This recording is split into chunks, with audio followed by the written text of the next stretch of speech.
Stop singing. Seriously, put down the eggnog and listen. You think you know Christmas? You have been lied to. The version of the holiday you celebrate is a tiny, sanitized bubble. Outside of your neighborhood, the reality is terrifying, chaotic, and completely insane. From countries where Santa travels with a demon, to traditions where dinner is a marketing scam, we are popping the bubble. Here are 40 insane Christmas lies that prove everything you know is wrong. Number 1. The Christmas feast is a lie. You believe Christmas dinner must be a home-cooked turkey or ham. In Japan, they laugh at that. Thanks to a massive marketing lie in the 1970s called Kentucky for Christmas, millions of Japanese families now wait in line for hours to eat a bucket of KFC. They were told this was a traditional Western custom. It was a total fabrication created by a store manager to sell fried chicken, but the lie worked so well that it became a national law of physics. Today, ordering the party barrel is more essential to a Japanese Christmas than Santa Claus himself.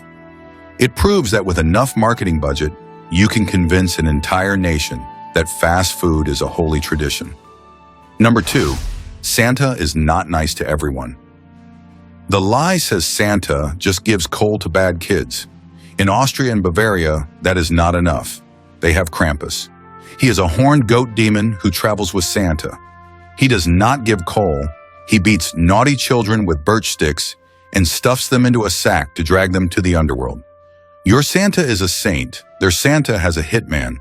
The tradition of the Krampus run involves men dressing up as demons and chasing people through the streets. It serves as a terrifying reminder that the holidays used to be about fear and judgment, not just rewards.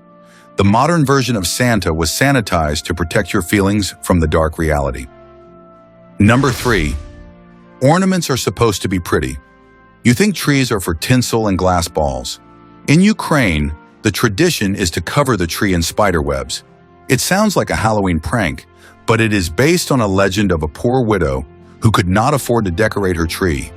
So a spider spun webs of gold and silver. If you see a tree covered in silk, do not grab the vacuum. It is good luck. This tradition is actually where we get the concept of tinsel from.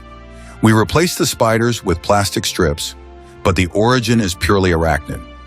It proves that the line between a festive decoration and a nightmare is just a matter of geography and perspective. Number 4. Christmas Eve is for family in Norway. Christmas Eve is for hiding your cleaning supplies. They believe that evil spirits and witches come out on the night of the 24th looking for brooms to ride. If you leave your broom out, a witch will steal it and wreak havoc on the town. Every family hides their mops and brooms in the darkest closet of the house before going to sleep. It is the only night of the year where being lazy and refusing to clean is actually a safety precaution against supernatural theft. While you are waiting for reindeer on the roof, Norwegians are arming themselves against a witch's Sabbath. It turns a holy night into a paranormal lockdown. Number 5. Nativity scenes are holy. Walk into any home in Catalonia, Spain, and you will see a traditional nativity scene. But look closer at the corner. There is a character called the Kaganer. It is a statue of a peasant with his pants down in a natural position. It has been a tradition since the 18th century. They believe his waste fertilizes the earth for the coming year. We think it is a joke. They think it is essential for the harvest. The church tolerates it because it represents the reality of human nature, but it definitely ruins the solemn vibe of the stable. It is a reminder that history is often grosser than the sanitized version we see in department stores. Number 6, don't beat the log. Speaking of Catalonia, the Kaganer is not even the weirdest part. They have the Tio de Nadal, or the defecating log. Children feed a hollow log every night leading up to Christmas and keep it warm with a blanket to ensure it doesn't get sick.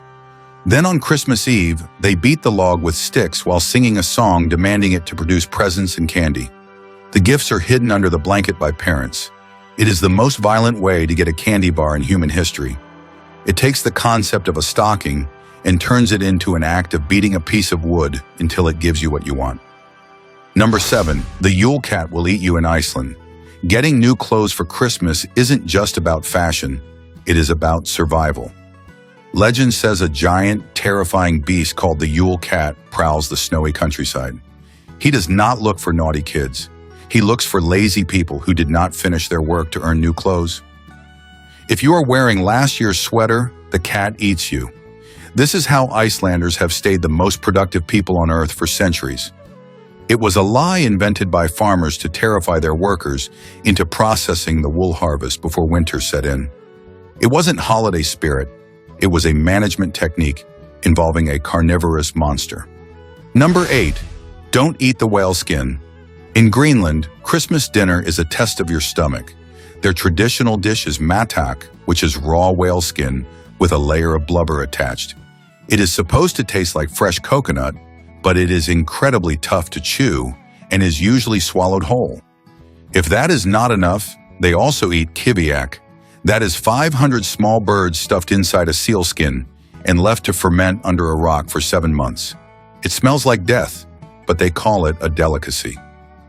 While you complain about dry turkey, people in the Arctic are eating fermented birds out of a seal carcass. It puts your holiday complaints into perspective. Number 9. Roller skate to church. If you are in Caracas, Venezuela, on Christmas morning, do not bother looking for a parking spot. The government closes the streets to cars so that everyone can roller skate to early morning mass. It is such a massive tradition that children tie a string to their big toe and hang it out the window so skaters can tug on it to wake them up.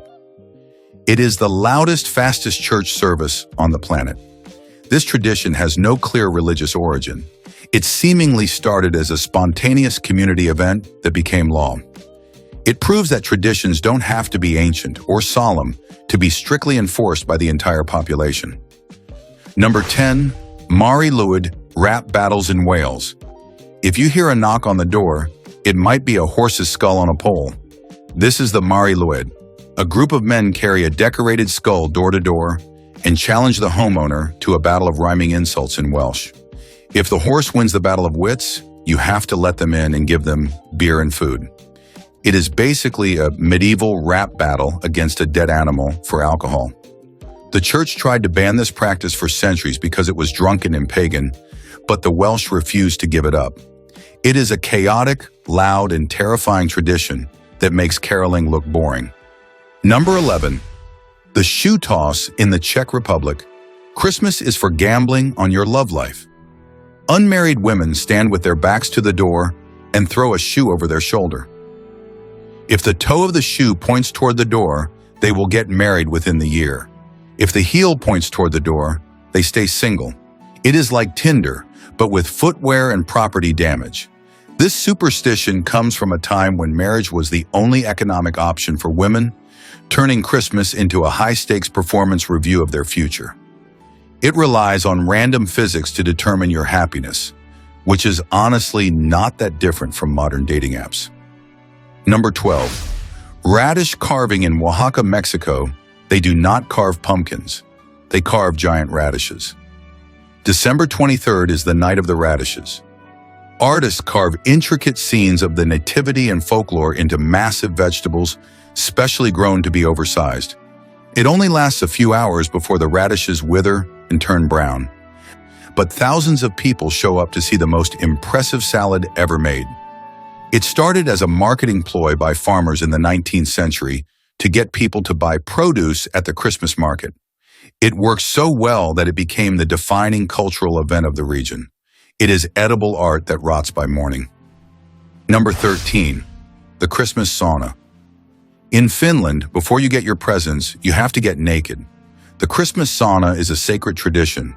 Families gather in the heat to purify themselves before the festivities. But there is a catch. You have to leave by sunset because that is when the spirits of the ancestors come in to take their turn. If you stay too late, you are ghost hunting in the steam. This belief stems from ancient ancestor worship, where the dead were considered part of the household. It transforms the spa experience into a seance.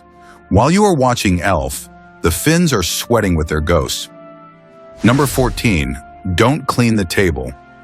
In many Eastern European cultures, specifically in Poland and Ukraine, you do not clean up after Christmas dinner. You leave the leftovers on the table all night. Why? Because the ghosts of your dead relatives are hungry. If they come back to visit and find a clean table, They will think you are a bad host and curse your family. The mess is actually a sign of respect. This completely contradicts the Western obsession with a perfect, clean home for the holidays. In these cultures, a dirty table means you are spiritually generous. It is a tradition that honors the past by leaving a meal for the invisible. Number 15, the Gävle Goat in Sweden. They build a 40-foot tall goat made of straw every year. It is a beautiful monument to the Yule goat of mythology, and almost every single year, people try to burn it down.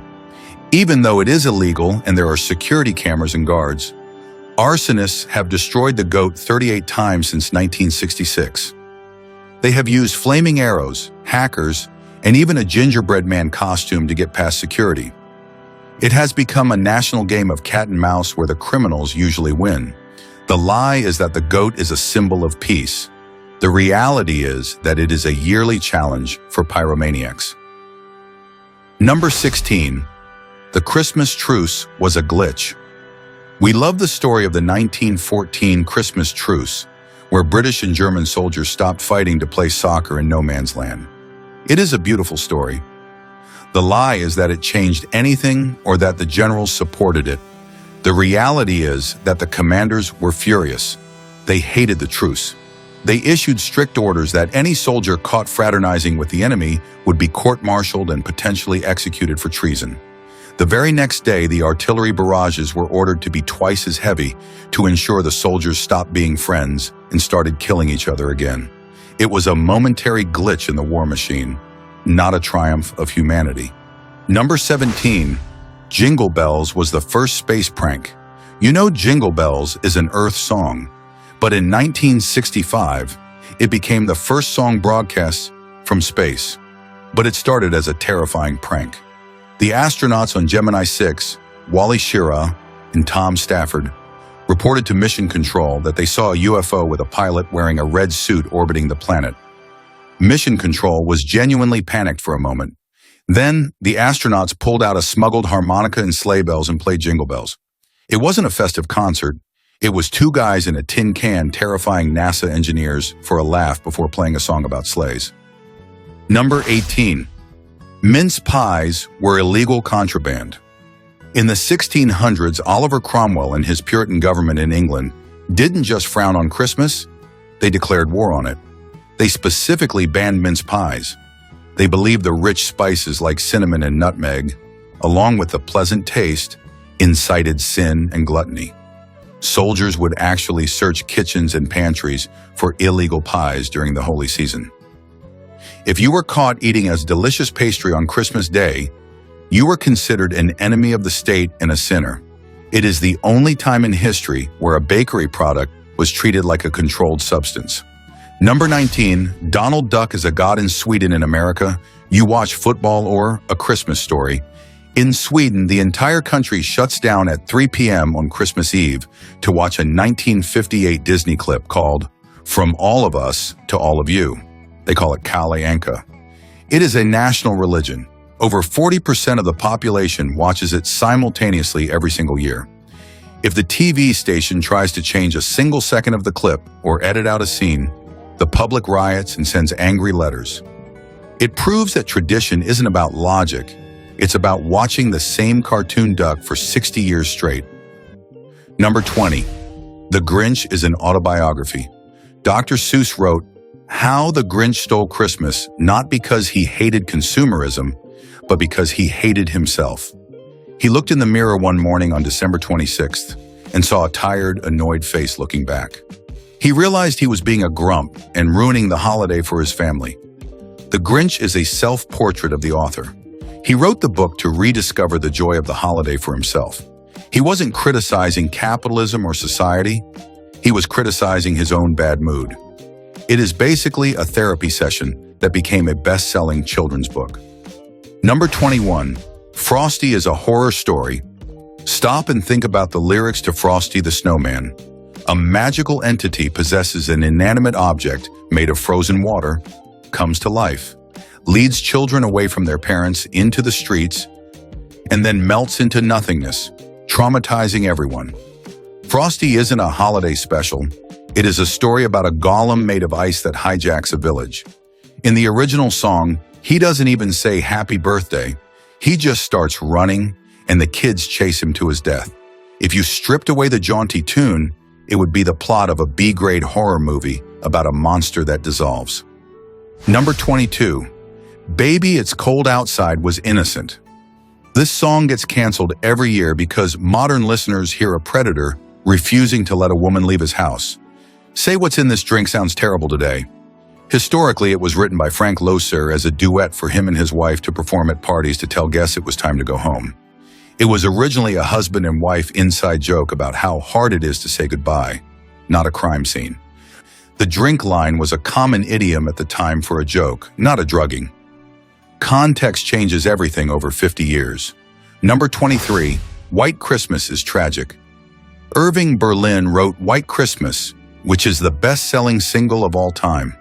We associate it with cozy fires and snow, but he wrote it while sitting by a pool in warm, sunny California. That isn't the sad part. He wrote it while mourning his son, who had died on Christmas Day years earlier. The nostalgia in the song isn't just about missing snow. It is about real, crushing grief and the pain of a father missing his child on the hardest anniversary of the year. It is a funeral song disguised as a holiday classic. Number 24. Deck the Halls is about trolling the line. Troll the ancient Yuletide carol confuses modern people who live on the internet. Trolling didn't mean bullying people in the comments section back then. It meant singing a song in a full, round, rolling voice. It was a musical technique. However, given how annoying carolers could be, often demanding money and refusing to leave until they got fed, maybe the modern definition of trolling fits better than we think. It was the 19th century equivalent of spamming someone's inbox until they paid attention to you. Number 25. Santa has a government license. The U.S. government actually issued Santa Claus an official pilot's license in 1927. They also gave him airway maps and promised the runway lights would be on. It was a publicity stunt by the Assistant Secretary of Commerce for Aeronautics to promote air travel, which was new and scary at the time. But legally speaking, Santa Claus is the only mythical creature authorized by the Federal Aviation Administration to fly a sleigh through restricted airspace. It is one of the few times the bureaucracy played along with the fantasy. Number 26. The Christmas card was laziness. We think sending cards is a thoughtful way to connect. It was actually invented by a British civil servant named Henry Cole in 1843 because he was too lazy to write personal letters to all his friends. He was a busy socialite with too much mail, so he hired an artist to print a generic card with a generic greeting so he could just sign his name and be done with it. It was the 19th century version of a copy-paste text message sent to a group chat. You are celebrating a tradition of cutting corners. Number 27. The NORAD tracker was a typo. The military tracks Santa on radar every year. It feels like a planned PR move. It started in 1955 by total accident. A Sears department store ran an ad in a newspaper with a phone number for children to call Santa. But there was a typo. The number didn't go to Sears. It went to the red phone on the desk of the Commander-in-Chief of Continental Air Defense. A terrified child called the number expecting Santa and reached a colonel preparing for nuclear war. The colonel played along, and a tradition was born out of a wrong number. Number 28. Black Friday is police slang. The term Black Friday wasn't originally about profits or businesses going into the black. It was police slang from Philadelphia in the 1950s. The cops used it to describe the chaotic, smog-filled, gridlock disaster of traffic the day after Thanksgiving, when shoppers and tourists flooded the city. It was a day the police dreaded because they couldn't take time off. Retailers hated the negative name and tried to rebrand it Big Friday, but the dark name stuck. It is a holiday named after a traffic jam. Number 29. Elf on the Shelf is surveillance. This feels like an ancient tradition, but it was invented in 2005. A mother-daughter team wrote a book to help parents control their kids' behavior. It conditioned an entire generation of children to accept being watched by a silent, unmoving agent of the authority in their own home. It teaches kids that privacy doesn't exist and that good behavior is only necessary when you are being monitored. It is basically George Orwell's 1984 training wheels for toddlers, masquerading as a cute game. Number 30. The Nutcracker was a flop. The Nutcracker is the most famous Christmas ballet in history. Tchaikovsky, the composer, hated it. He thought the music was far inferior to his other work. The critics hated it too. When it premiered in St. Petersburg in 1892, people called it boring, insulting, and lacking a plot. It was a critical and financial failure. It only became a hit in America in the 1960s after George Balanchine reworked it. For 70 years, the world agreed that the Nutcracker was trash. Number 31. Winter Wonderland is about eloping. The song mentions Parson Brown. He wasn't a real friend of the couple. In the 1930s, parsons were itinerant preachers who traveled around performing weddings. The song suggests the couple gets married spontaneously in the snow by a stranger they just met because they are unsupervised. It is actually a song about impulsive elopement and rushing into a marriage, not just building snowmen. The lyrics "We can do the job when you're in town" refers to the legal job of binding them in matrimony before their parents find out. Number 32. Santa's bones were stolen. Santa isn't at the North Pole. His bones are in Bari, Italy, but they were stolen. In the 11th century, sailors from Italy raided his tomb in Turkey and stole his skeleton to bring it back to their home city for tourism revenue. Venice also claims to have some of his bones. Santa Claus is literally a victim of international grave robbery. You aren't visiting a magical workshop. You are celebrating a man whose final resting place was desecrated by pirates looking for a profit. Number 33. The carp in the bathtub. In Poland, the traditional Christmas meal is carp, but you don't buy it frozen or filleted. Tradition dictates you buy the fish alive and keep it swimming in your family bathtub for days before Christmas to clean out the mud from its system. Then the father prepares it for the meal. Nothing says Merry Christmas like sharing your bathroom hygiene routine with your dinner. It turns the holiday prep into a grim survivalist reality show inside a tiled bathroom. Number 34. La Befana the Witch in Italy. Santa takes a backseat to a witch. La Befana is an old woman covered in soot who flies around on a broomstick on the eve of the Epiphany. She leaves candy for good kids and coal or garlic for the bad ones. She is basically a Halloween character who showed up 2 months late and took over the holiday. While American kids wait for a jolly man, Italian kids are waiting for a sorceress to break into their house. It proves that magic doesn't have to be pretty to be festive. Number 35. The Blue Santa.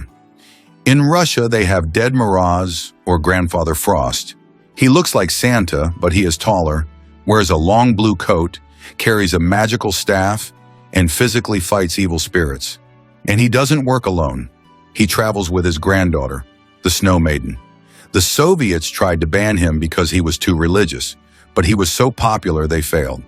They had to rebrand him as a secular New Year's figure just to keep the population happy. He is the Santa that survived communism. Number 36. Nazis tried to steal Christmas in the 1930s.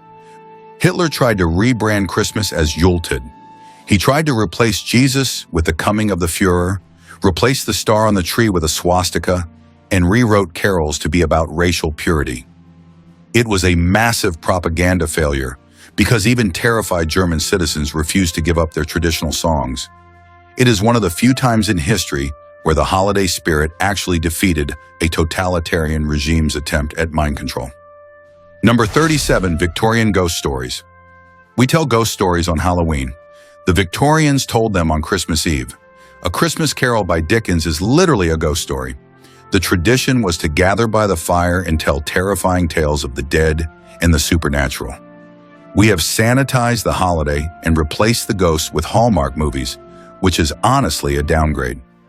The holiday used to be about confronting your mortality in the darkest part of the year, not just drinking cocoa and pretending everything is fine. Number 38. The Queen's speech was staged in the UK. Christmas isn't complete without the monarch's speech. It started with King George V in 1932. The lie is that it was his idea. He was actually terrified of the radio microphone and the new technology. He only did it because Rudyard Kipling, the author of the Jungle Book, wrote the speech for him. It wasn't a royal decree. It was a ghost-written radio drama performed by a man who wanted to be anywhere else. Number 39. Christmas in July. Christmas in July wasn't invented by advertisers to sell mattresses. It started at a summer camp in North Carolina in 1933 called Keystone Camp. It was just a way to entertain bored campers during the heat wave. Hollywood picked it up later for the movie Christmas in July, and corporate America stole it. What started as a whimsical game for children is now just a quarterly earnings strategy for retail giants to clear out old inventory. Number 40. The New York invention. The biggest lie of all, the old-fashioned Christmas you love, the stockings, the reindeer, the Jolly Santa, was invented by a group of New York writers in the early 1800s. Washington Irving and Clement Clark Moore wrote stories to tame the holiday because they were tired of riots in the street. They invented the family-friendly Christmas to stop the poor from throwing rocks at their windows. Your ancient tradition is just a 200-year-old PR campaign designed to keep the peace. So there you have it, 40 lies, myths, and deceptions that shape the holidays. If they lied about the most wonderful time of the year, what else are they lying about? Don't accept the comfortable narrative. Question everything. Now go ahead and comment, which one of these ruined your childhood the most? I will be reading the replies. And finally, subscribe. Because if you made it this far, you are clearly someone who wants the truth, not the candy-coated lie. Welcome to The Real History. See you in the next video.